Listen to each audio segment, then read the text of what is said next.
Growing up, my idea of a good husband and father wasn't something my dad ever sat me down and explained. He showed me. I learned it by watching him. My dad worked at Armco Steel in Middletown, Ohio for 35 years, talking days, afternoons, midnights, double shifts. If they needed somebody to work, Dad worked. I can still remember my mom and me taking him lunch to the fence outside of the plant when he decided to pull another shift. We'd swap lunch boxes, give him a hug through the fence, high-five him, and then he'd go back to work. Looking back, I remember my dad doing 4 things. He worked, he played golf, he rested, and he went to church.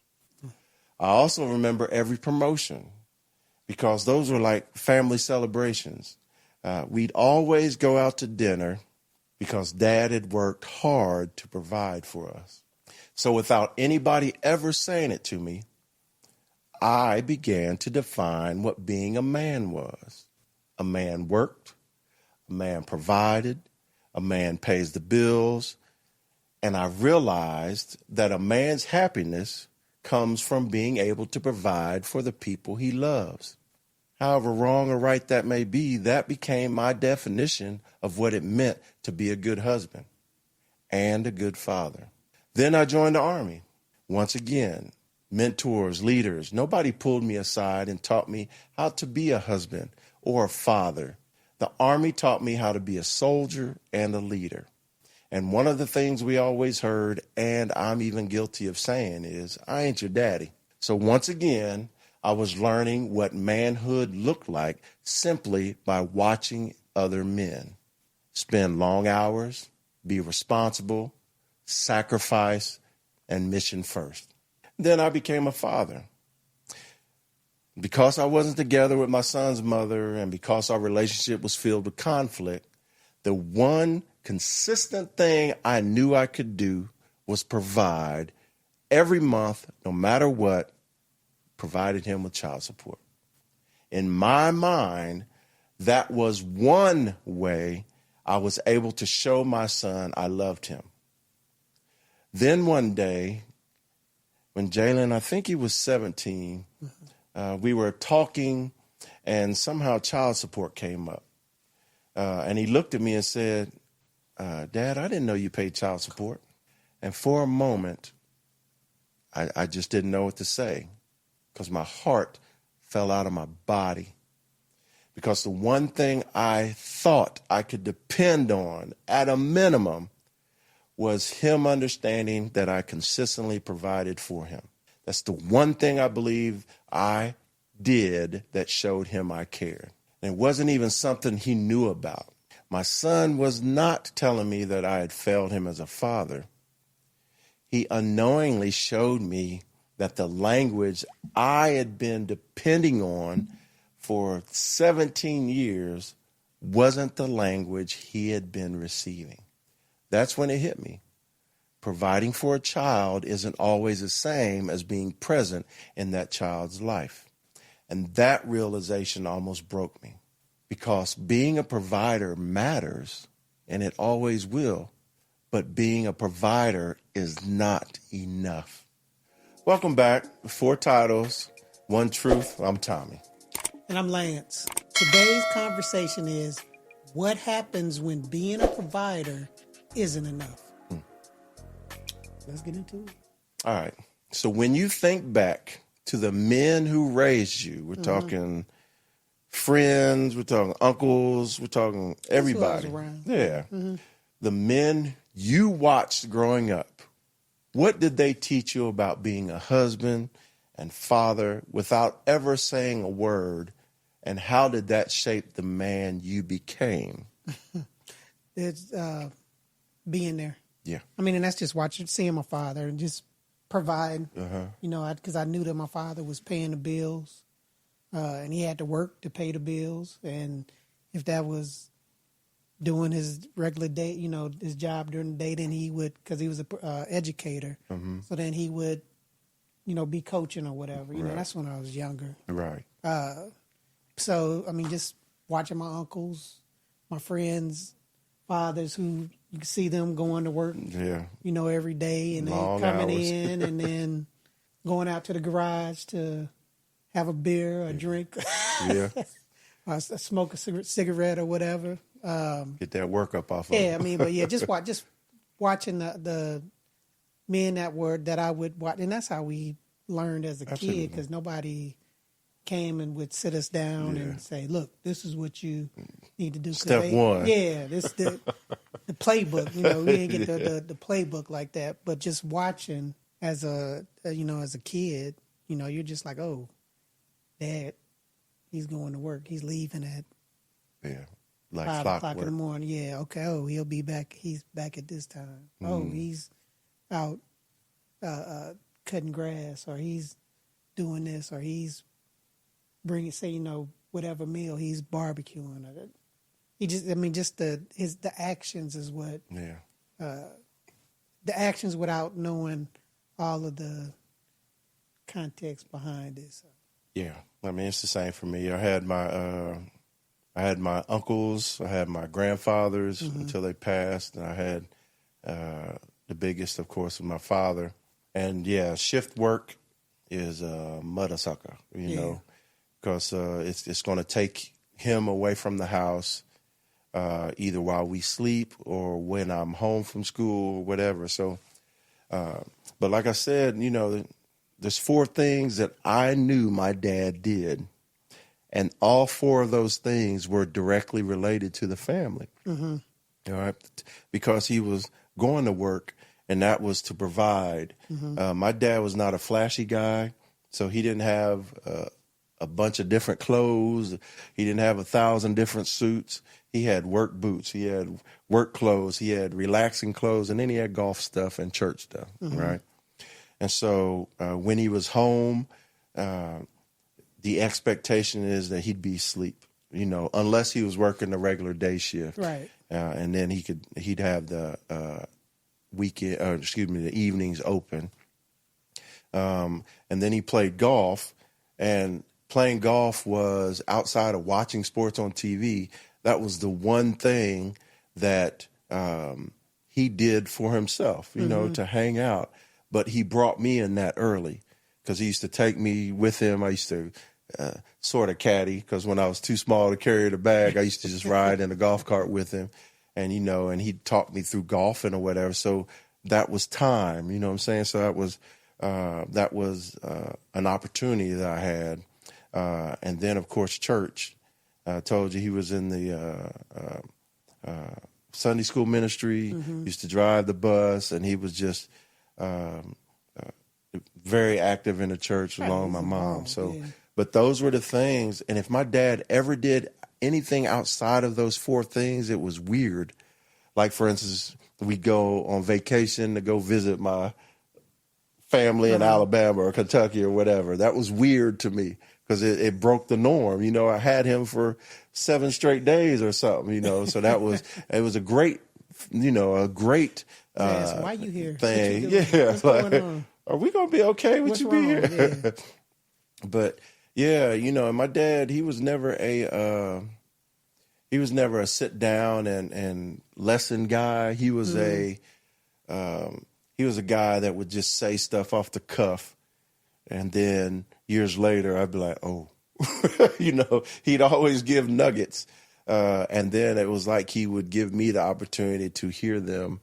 Right. And grow from, instead of having long conversations, because that was not the way men were back then. Right. On it's average, different. I mean, my father. You say that. I was just thinking, it's like my father I would learn. He would let me learn. He would let me experience the pain, and then bring it up to, you're not supposed to do that, or I'm doing this, you're going to get this butt whooping, because you can't be embarrassing my name. And doing, so it was like, okay. So I learned a lot of what not to do and what to do, and the quick hits. Yeah, instead of the long think sit about down. what I was doing prior to. So, and like we were saying, though, that automatically, in my mind, and I guess in your mind too, that started laying the foundation of what a man was. Yeah. And so even before I had my son and before marriage, the years I was in the military, that's what I tried to do. I tried to work hard. I tried to establish myself, as a responsible and capable person. And but the thing is, I didn't have those responsibilities early on of a family, Right. a child, and a wife. And so my hard work also came with just hanging out and just having a blast, Well, doing what you can. You Single had your man. time. Yeah, Your single man. time was yours. So, Exactly. that's what was different in my situation is that my time wasn't, especially after we had kids. Your time was my time wasn't just my time, even though I wanted it to be. Right. I just want to sit down. I don't want to, Yeah. Still had to be engaged with, and be there. Yeah. So. And that was something I had to learn later. I absolutely cherished the being able to see my dad, because we know tons of people that didn't have two parents in the house. Yep. You know what I'm saying? And I cannot begin to imagine if my father wasn't in the house, how I would have turned out. Because I do believe that him being around, I still went out and detached because I was a single man that had some money. But I do believe the life lessons and the visuals of seeing him, it's helped me now to start to, or it helped me as I got older to start to understand what right looks like and do better because I needed to be better. What you said earlier was talking about it's that base. We got to see at least started building that base for us. And we knew what right looked like. And I think a lot of us, I know a lot of friends that didn't have a father or something in the house, that had good uncles. Yeah. That would show up for them. That's the hope, That's super important. Yeah, and that's what you hope that it's this uncle or grandfather or remarry with a good guy. A good friend of the family. Somebody that steps up to try to help at least build that peace. Absolutely. So you know what it looks like. Yep. All right, so looking back, were there seasons when the work became the easiest way to convince yourself you were taking care of your family, even while they were losing access to you? I'm going to just be straight up. The hardest thing for me when it came to now I'm a father and now I'm married, the hardest thing for me was correcting the course.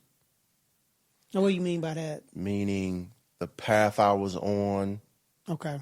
And the nonchalant attitude about some things and the inability to be present because I got work on my mind and all that stuff. It took a while for me to, there was a huge learning curve. Right. And because it was just you for a long time. For a little bit. And so, and even when Jalen was born, it still was just me most of the time. You know what I'm saying? So I didn't get and I didn't take, because I'm not asking for apologies right now, or sympathy.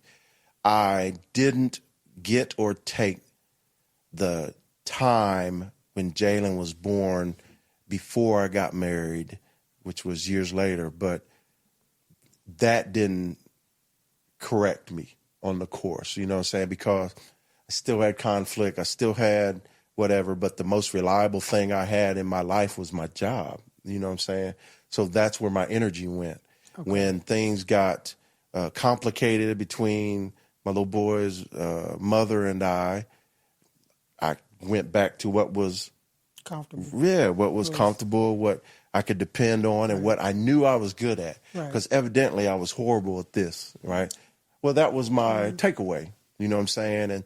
And even when we were having issues, whether it was her fault or my fault, it absolutely started to chip away about me and my ability to be a father, my confidence in being a father. And then it chipped away at my confidence. And this is not me knowing this at the moment. This is something that I realized years later, is that my confidence was shaken that I'd ever be a husband.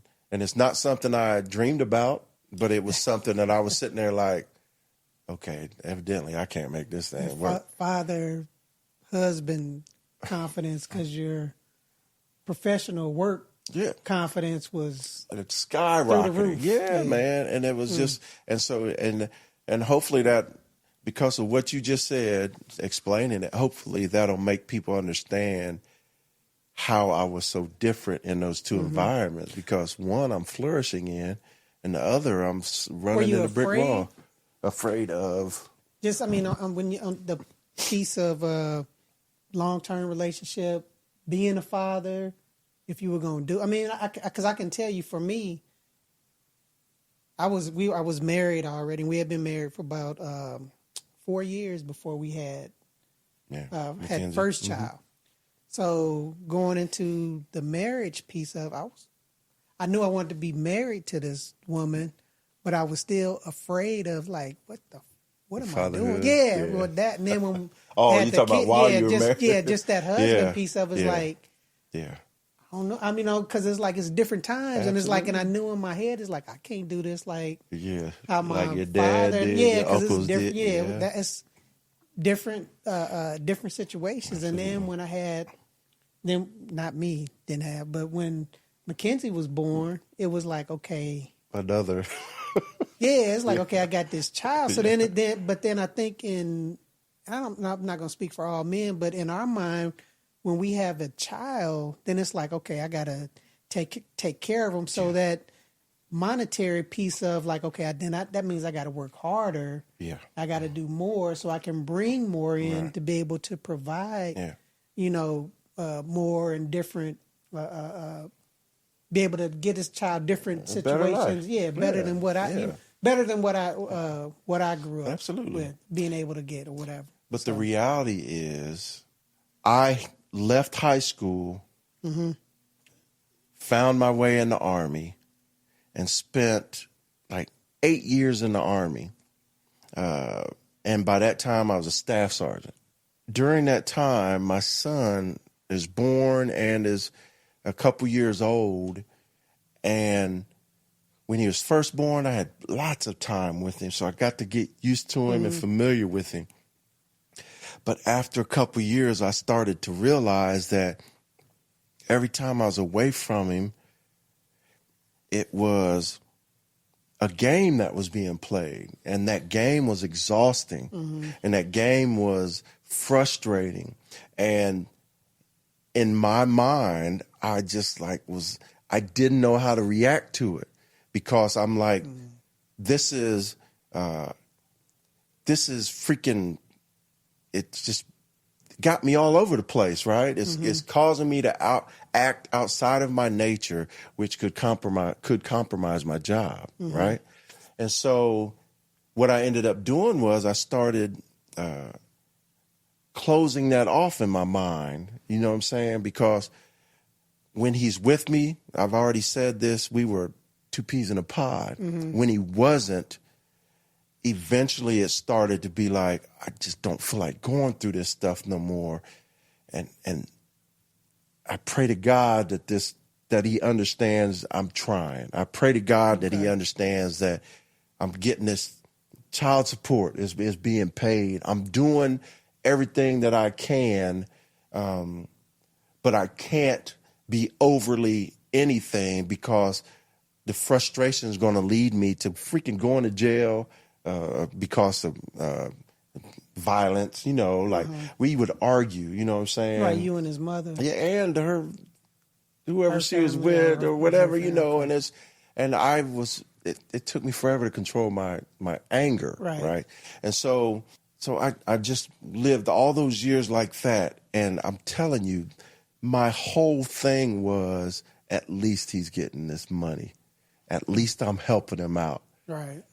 And then when he said that, and it was, like I said, it was just off the cuff. It was not a conversation about child support. Mm-hmm. It was just off the cuff. He's like, you pay child support? I know you're doing it. Yeah. And I was like, I didn't know what to say, man. I'm like, that's the one line I'm walking across the ravine on from cliff to cliff, because the bridge fell apart because I wasn't doing everything else. But I was able to somehow, like a trapeze artist, walk on this one line and still be okay. And when he said that unknowingly, he knocked me off. He knocked that rope out from under me, man. That would be rough. Because then it'd be like, I guess if I was in that situation, I would think in my mind that he would be thinking like you just sometimes just here sometimes whenever you wanted to so inconsistent, not actually trying. Did you really? To contribute to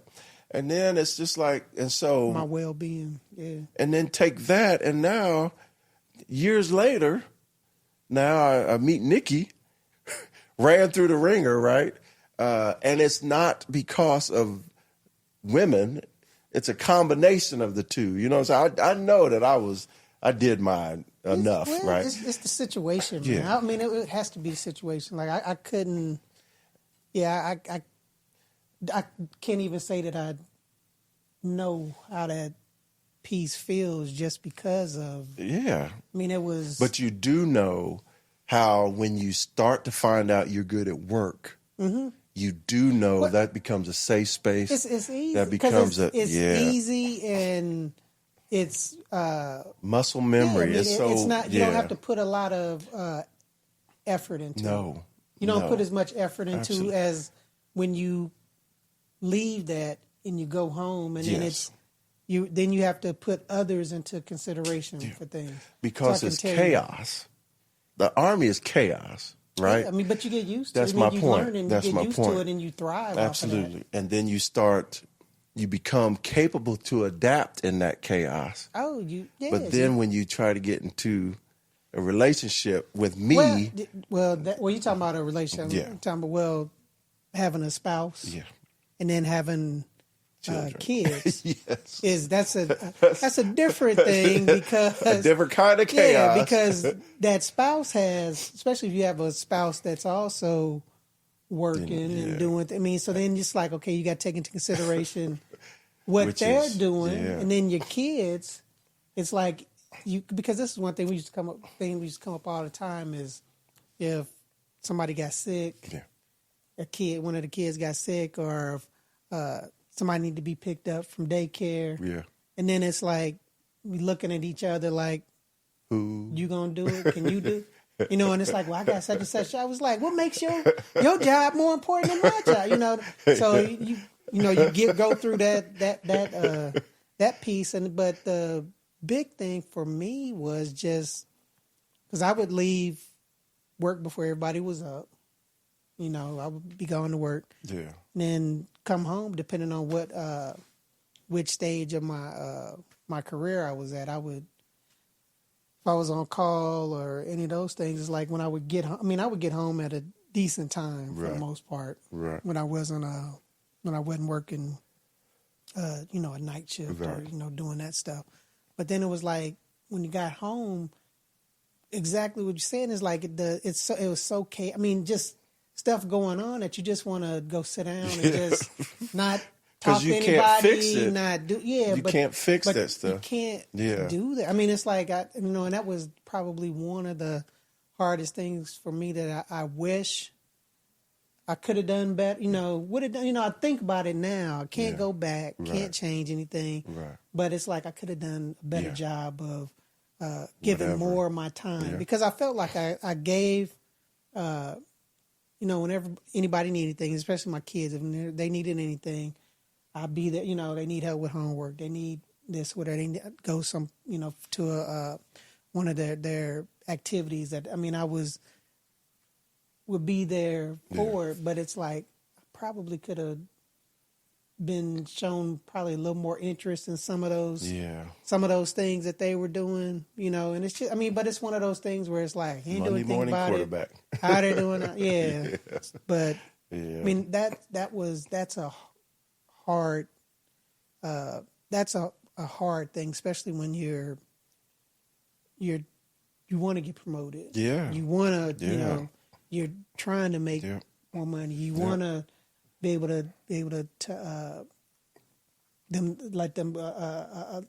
want them to be able to go to the school or college or whatever that they want to. So it's a struggle. It is. And then to not be able to, and not for me, it's like trying to fit a square peg into a freaking round hole, you know what I'm saying? And it's, and I'm fighting myself. I'm causing a lot of frustration in the situations because I'm so used to getting up and going whenever I want. Your situation would be hard as hell just because you weren't in it every day. Yes. You know, and I was able, I mean, I learned, was able to adapt and able to get it down because I was in it every day, and it was either you gonna learn this or you gonna be out, you know, or this ain't what you want, or this ain't what you know. You need to decide, and then you need to make this work, because I couldn't just say it's just me. Yeah, and I couldn't but you also weren't, because of our two situations, you also was never really put in a situation to where you had to even have that thought. No. There were years when I was by myself. Yeah. I guess that's the thing of being in it every day, and I mean, it never came to my mind as like, you know, just do I feel like doing this today? No, I was like, I gotta do, you know, gotta do this, and then, you know, you had your hard moments, you had your frustrating moments with spouse, with kids, but it's still tomorrow. You just keep on going. You learn, you get older, and you keep on going. So let me ask you this: since my situation is a little different, as we just explained, it's kind of hard for me to answer this question. So for you, thinking only of your children's high school years and below, and then you in the marriage, that time frame,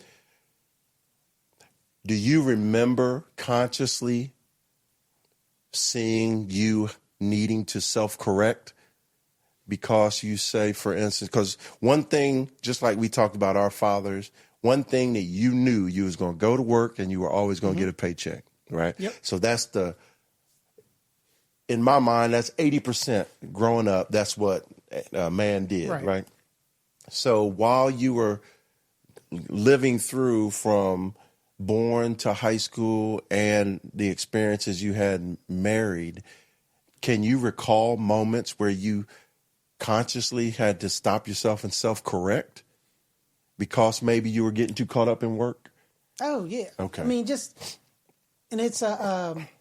it's being selfish, because I had to learn not to be selfish, especially when self-focused. Self-focused. It's easy to start out saying big picture, this is for my family.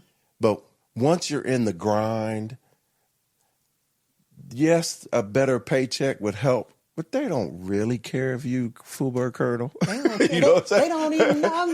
That's what I'm saying. Like, my kids still, I mean, they knew more of what my wife was doing and all of the big things and all of that. Then I'm like, I do good stuff. I do big stuff too, you know. But and they still like don't really put the picture. When I retired, I think that they were like, you know, when they saw the, you know, all of the people coming up and talking, and they were like, still don't get it. Well, shoot, maybe he did work every day or did something, but mine still don't get it. Yeah. So, but you remember? Yeah, I mean, just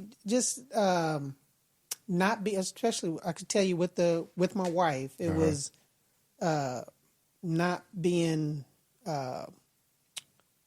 selfish of like I knew that her, being more understanding of like her job, what she was doing, where she was at in her career, and what required, and it's like required, I don't, and knowing that, and my thing is like it would be I could go do whatever or stay or be part of this group or project. It was a nicety that would be like another little gem. Yeah.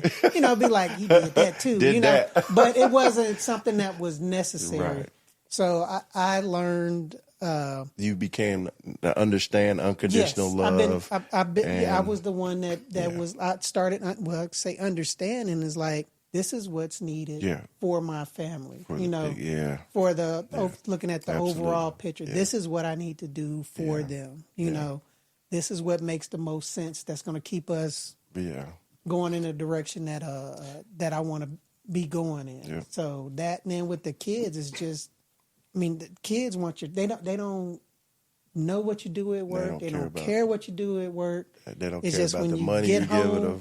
They care about you. They want you to come out and play with them. They want you to sit down and look at this whatever book with them. They want to tell you this story where you sit there like, okay.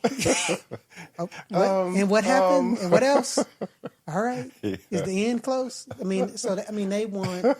But you can't say that. No, you can't show on your face. No, they want your time, and it's like just learning to understand that, and be able to give them their time. Give them their time that they want. But so do spouses. That's true. Yeah, it's. I think that's more now as that we get older and folks are. Yeah. I feel more now being retired, and I feel that piece of the love a little better just because it's like it's the two of us. Yeah. Let's Every go. day. Because with the kids, it's like if you got younger kids that aren't in high school and stuff yet, every moment that you can give to them, give it to them. Because when they get to be those teenagers and stuff, they don't want to have nothing to do with you, know. And then they'll come back around, when by the time they just almost through with college, and then it's like, oh man, my parents do have some type of my dad is little cool. knowledge. Yeah, they are okay. So so folks, if you out there and you got younger, younger kids are in like, give them that time. Because it's things that they will absolutely remember, and and it's helping build that base that we were talking about earlier to be good young men or good young women, just to try to start teaching them those little things. And quickly help them understand what's expected of them. All right, so if your wife and children describe those years that we just talked about, where their version of you matched the man you believed you were at the time? Yeah. I would. For the most part, I would say. Because like I said, I was the one that, got to the point where it was like, okay, I'm picking folks up from school or like. This is my role. During it, I know your role. So I knew what my role was, and I was accepting of it. Yeah. And I knew that this is what, as when we start looking at the work piece, and it was like, okay, this is what I have to do. This is what I need to do. And it was like I would just be able to say, hey, I got to do, this is something I got to do for what, whatever. And it was like, okay. And then trying to, getting that reciprocated back from my wife, where it's like, okay, this is what I need you to do now so that I can check my blocks off. So that growth, was that something you came to on your own? Or is that something that came to on a conversation? It was conversation. Or years of conversation, it's conversation, and then just, talk to my father. Call him my father and ask him, because I'm good for calling my father or uncle or something, and be like, hey, I got a question, It is right. Was I right? Yeah. Does that sound right, or is that I wish I had that. Boy. Yeah. Am I being an asshole? Oh, I wish I had that. So and I'm envious of you for that. Yeah, and only because the uncles that I had, and the family that I had, and the with the passing of my father, the uncles and cousins I had, they weren't in a space to be that for me because they were dealing with their own stuff. And so it's that's rough. Yeah. And so for me, because mine was so delayed, my delayed start, I don't think that's I've already answered the fact that my son had no idea that he was getting the one thing I thought he could give. And then with Nikki, our relationship, it hasn't, the valleys we had nothing to do with that. It was solely to do with me learning the lessons you've learned of understanding that it's not a race between me and her. And I should not be. I ain't in competition. 100%. And I should not be trying to be, my goal. Yes, you're a perfect example of what I'm about to say. There are people who do things a way more right than the way I did things, right? And so I just had to learn and figure out through my own path, my own course, and that's rough, especially when it's delayed. Yeah, and once again, I'm not asking for any pats on the back, but learning that as a 40-some-year-old man instead of a 20-year-old man, or learning that when you don't have really trusted men that you can talk to and rely upon, because my marriage was decade after my dad passed, so and it's just I learned at a pace that I know Nikki wasn't happy with, right. But like I said 1,000 times in these podcasts, I'm just so thankful she's happy now. I'm so happy she stuck out. She's there. You got her. What did your family need from you that success, money, or provisions could never replace? My son needed me to fight harder. My son needed me to get the chips off my shoulder, stop being so much in my emotions, stop letting the conflict between his mother and I interfere with the time that I could have spent with him. With him. Yes, 100%. Your relationship with him. 100%. Yep. When things aren't going well, that should have never stopped me from going and picking him up. Right. I should have never played the games. The mind games. I never should have saw myself in a position where I had to play games, time. Easy for me. That's for me. I mean, it's time. Yeah, it's still time, because when you look at, you can't replace it. When you look at how much time you spend at work. Oh my God! Like you're spending. I'll tell you, I'm What time spending do you 10 to leave? 12 hours at work. Right. What time do you leave in the morning on average? 5 o'clock in the morning. So 5 o'clock. 5:30. Yeah, Right. Between 5:30, I was leaving. Kids were asleep. Yep. Yep. And so when you get back home, what time was it? I would get home about 4:30. Okay.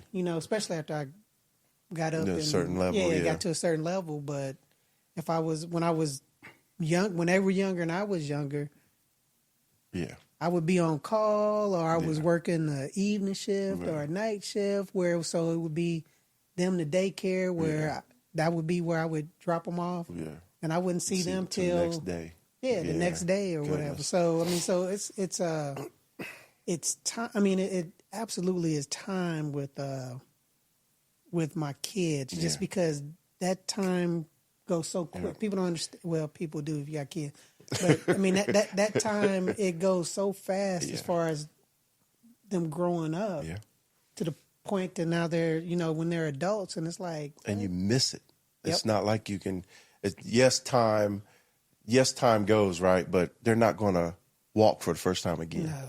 They're not going to speak for the first time again. It's they're just not situation. Yeah. I mean, so different, many. different conversations and things. I mean, because it's like we me and Audrey would talk about just things that our son would say. It'd be like, we need to be writing this down. It's like, we need to be writing this down, because it just be wasn't no camera, wasn't no iPhone back then. Be some crazy, but just No, I get just it, thinking man. about the different. I mean, just missed having that in your mind. Was there any conversations that I missed that I didn't have? I missed his first basketball game.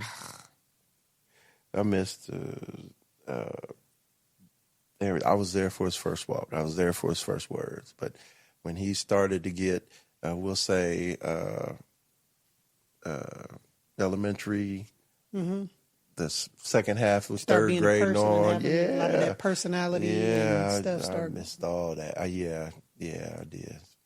All right. So for the man who realizes too late, that he was present in provisions but absent in presence, what hope would you give him about rebuilding what feels broken to him now?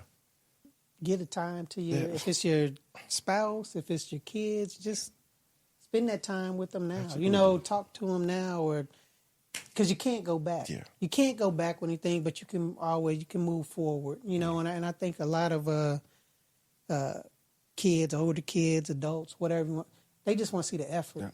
Yeah. They want to see the effort, and they want to, believe it or not, kids want to have a relationship with you. They want to be around you. That's important. As much as we think that we might have messed them up, just spend time. Right. Because you'll be surprised, I think. Yeah. I don't really have too much more to say. It's just my perspective of time, because I agree with that, is that you can't make up, but you dang sure can make new. Mm-hmm. You know what I'm saying? And you said it. What my number one thing was effort. Yep. All you have to do is show effort. And effort showing is time-consuming, and it's sometimes tough. It's definitely frustrating. Once again, witness here. But one thing I do know now is I can't stop trying. Nope. Yeah. No matter how bad or unsuccessful I feel I was back then, I'm never going to stop trying. It don't cost you nothing. No, what does it cost you? No, especially now I'm retired. Don't cost me nothing. You nothing. So. It's nothing. But yes, from a person who struggled in the relationships, not only with his family when he left to join the Army, and I'm talking about communication, and not only with his son when he was born, and not only with his current wife, communication and time, it was always spent on trying to be better, right? Yep. But the better wasn't with the family in mind and that big picture. It was, if I make this, then we're better. And like you said, nobody cares about that. They care about the time. You just think that people, if you're killing it at work and doing it, then you feel like that's how people are going to see you, or that's how your family or your kids people are that are patting you on the back and helping you get promoted, and then getting you promoted, are cheering for you. Your family, they're like, oh, okay, you got promoted. Okay. Can I get them Jordans? Yeah. A kid can never understand the drive you have for the success that you want until they become in the same scenario. Yep. Never understand it. And you can't throw that back at them, because they're going to be like, I didn't ask you to do that. Lying. I just wanted you to be there. Mm-hmm. And then you're going to melt like I did. Providing for a family matters. It always has. It always will. But provision was never meant to be the full expression of love. Because years from now, our families won't measure us by what we gave them financially. They'll remember how much of us they actually had. Our presence, our attention, our voice in the room, our willingness to be there when it wasn't convenient.